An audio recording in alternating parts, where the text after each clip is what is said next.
हाय secure lover, हम 12th grade के third episode को स्टार्ट करते हैं। जैसा कि हमने सेकंड एपिसोड में देखा था कि हवाई बॉस हीजो को रोकता है और उससे कहता है तुम मुझे देखकर ये मत सोचना कि तुम भी मेरे साइड में आके खड़े होने वाले हो। लेकिन अगर हवाई बॉस को उसे अपने साइड में खड़ा करना ही नहीं था तो फिर उसे रोका क्यों? अब हीजो इतनी तेज बारिश में बाहर भी तो खड़ा नहीं हो सकता था ना, इसलिए वो उसके साइड में आके खड़ा हो जाता है और वो हवाई बॉस से बोलता है इतने छोटे से द्वीप में इतना ज़्यादा बारिश होना, ये तो बहुत ज़्यादा है। हवाई बॉस हीजो से कहता है तुम चिंता मत करो, ये बारिश जल्दी ही बंद हो जाएगी।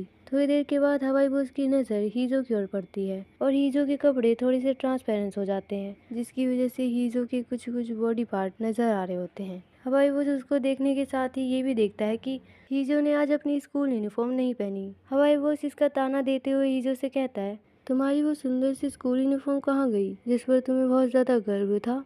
ये सुनकर हीजो गुस्सा होता है और खुद से ही मन में उसके बारे में बड़बड़ाते हुए कहता है इसको मेरे कपड़ों में क्या खराबी नजर आ रही है? कभी खुद के कपड़े देखे? बचकानी सी हवाई शर्ट पहन के घूमता रहता है। हीजो को गुस्सा तो बहुत आता है, लेकिन उसकी हिम्मत नहीं होती है कि वो उसके सामने कुछ बोल सके।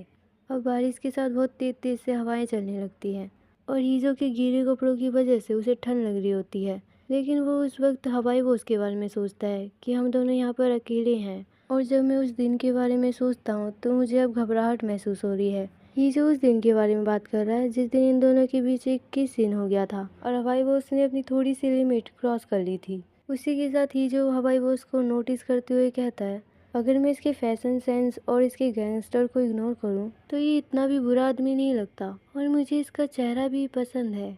हीजो लगता है मन ही मन हवाई बॉस को पसंद कर रहा है। उसी वक्त हवाई बॉस हीजो से पूछता है आपको उस दिन के बारे में कितनी घटनाएं याद हैं? हीजो तो चौंक जाता है कि उसने अभी ये बात क्यों कर दी। वो जानकर भी अनजान बनकर हवाई बॉस से कहता है आप क्या कह रहे हैं? हवाई बॉस दोबारा कहता है मैं उस दिन के बारे में बात कर रहा हूँ जिस दिन तुम मेरी अल्कोहल ड्रिंक पीकर नशे में थे। हीजो हवाई बॉस को सीधा जवाब नहीं देता। वो कहता है अच्छा तो आप उस दिन के बारे में बात कर रहे हैं कि मैं कितना नशे में था? तो मुझे ठीक से याद नहीं। हवाई बॉस हीजो की ओर देखकर कहता है आप ये तो कह रहे हैं लेकिन उस दिन के बाद से आप मुझे बहुत बुरा फील करा रहे थे, क्या आप ये बात जानते हैं? हीजो ये सुनने के बाद मन में कहता है अब क्या ये मुझे मार डालेगा अगर मैंने सच नहीं बताया तो? ये सोचने के बाद हीजो सच कहने का फैसला करता है और कहता है हाँ उस दिन कुछ हुआ था, लेकिन वैसे भी वो आपकी पहली किस तो नहीं होगी ना? ये सुनते ही हवाई बॉस हीजो से कहता है क्या ये सब तुम्हारे लिए पहली बार था? हीजो गुस्सा करते हुए कहता है हाँ तो फिर क्या हुआ अगर ये मेरा पहली बार है तो? नशे में अक्सर ऐसी घटनाएं घट जाती हैं।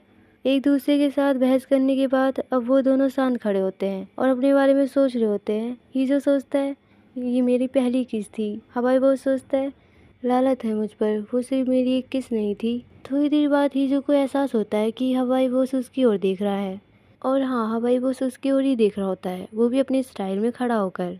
ये देखकर हीजो खुद से मन में कहता है क्या ये मेरे लिए अब अजीब है कि मुझे इन कपड़ों में शर्म आ रही है? ये कपड़े पूरी तरह से ट्रांसपेरेंट हो चुके हैं। हीजो को इस तरह से अपने कपड़े मरोड़ते देख हवाई बॉस अपने कपड़े उतार रहा होता है हीजो को देने के लिए, लेकिन हीजो के मन में अलग ही ख्याल चल रहे होते हैं। उसे लगता है कि हवाई बॉस उसके साथ कुछ करने वाला है, इसलिए वो पूरी तरह से डर चुका होता है। और जब हवाई बॉस हीजो की ओर टर्न होता है उसे कपड़े पहनाने के लिए तो हीजो कांपने लगता है और डर के मारे अपनी आंखें बंद कर लेता है। तभी हवाई बॉस हीजो को कपड़े पहनाकर कहता है ये लो हो गया, मैंने देखा तुम किस तरह से कांप रहे थे, तुम इसे पहने रखो वरना तुम्हें ठंड लग जाएगी। अब हीजो को शांति मिलती है कि वो उसके साथ कुछ करने वाला नहीं था। अब वो खुद को देखता है कि वो किस में बंधा हुआ है और हवाई बॉस से चिल्लाकर बोलता है तुम्हारा शुक्रिया, लेकिन मुझे ये बचकानी सी हवाई शर्ट नहीं पहननी। हवाई बॉस हीजो को अपने दोनों हाथों से थामे रखता है और अपना सर उसके सर पे रख कर कहता है शांत हो जाओ, बारिश जल्दी ही बंद हो जाएगी, पहले मैं यहाँ से निकलूंगा उसके बाद तुम यहाँ से निकलना। हीजो ये सुनने के बाद हवाई बॉस से कहता है क्या आप पहले यहाँ से निकलेंगे, लेकिन अभी तो बारिश हो रही है। ये कहते समय हीजो थोड़ा सा मूव होता है जिसकी वजह से हीजो की नोज हवाई बॉस की लिप से टच हो जाती है। उसी वक्त हवाई बॉस हीजो से अपना सर दूर करता है और हीजो हवाई बॉस की ओर देख रहा होता है। हीजो को लगता है कि हवाई बॉस भी उसकी तरह किस करने की फीलिंग रख रहा है, लेकिन हवाई बॉस को देखकर नहीं लगता। लेकिन हीजो को लगता है कि हवाई बॉस ये चाहता है कि वो उसे किस करे, इसलिए हीजो अपने पैरों को थोड़ा उठाता है और हवाई बॉस को किस करने की कोशिश कर रहा होता है। लेकिन किस होने से पहले हवाई बॉस हीजो को रोकता है और हीजो के फेस को मरोड़ते हुए कहता है तुम्हारी एज अभी बहुत कम है, तुम्हें इस तरह की भावनाएं नहीं रखनी चाहिए, समझे बच्चे? हीजो गुस्सा करते हुए कहता है, हाँ ठीक है, मैं समझ गया, अब यहाँ से तुम जल्दी निकलो वरना मैं तुम्हें किस कर लूँगा। अब उन दोनों के बीच जाने से पहले थोड़ी सी बहस होती है। हवाई बॉस कहता है, क्या तुम अब मुझे किस करोगे? हीजो कहता है, नहीं, तुमने मुझसे पहले कहा था ना कि तुम जाओगे यहाँ से, इसे जाओ, निकलो यहाँ से। अब हमें अगले दिन का सीन दिखाया जाता है जहाँ बताया जाता है कि ज़्यादा गर्मी की वजह से वो दोनों आंटियाँ और हीजो की दादी एक दिन की छुट्टी लेकर दूसरे द्वीप पर जा रही होती हैं लू से बचने के लिए। और जाने से पहले वो दोनों आंटियाँ हीजो से कहती है, हम कल जल्दी वापस आ जाएंगे, दुकान का ध्यान रखना और हाँ, खाना बीच में बिल्कुल मत छोड़ना, हीट स्ट्रोक से बच कर रहना और अनजान लोगों से तो बिल्कुल भी बात मत करना। ये सब कहकर वो वहाँ से चली जाती हैं। अब हीजो यहाँ पर अकेला होता है और इतनी गर्मी होने की वजह से हीजो घर पर नहीं होता। वो दुकान के पीछे वाले तखत पर बैठा होता है और खुद को हाथ वाले पंखे से हवा कर रहा होता है।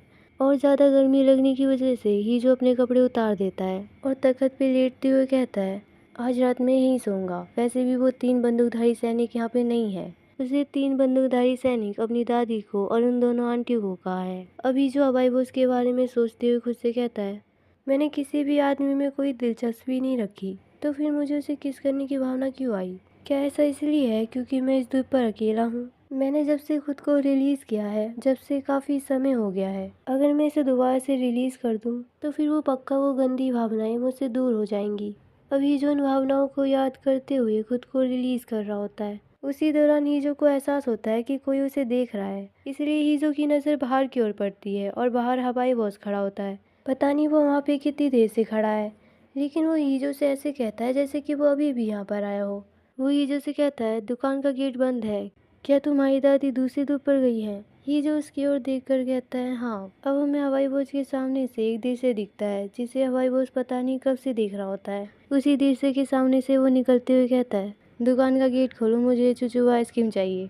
हवाई वो उसके आगे बढ़ते ही हीजो उठता है और अपनी पैंट पहनता है और सर पकड़ के चिल्लाते हुए कहता है, उसकी चुचुवा आइसक्रीम, ये यहाँ पर कब से खड़ा हुआ था?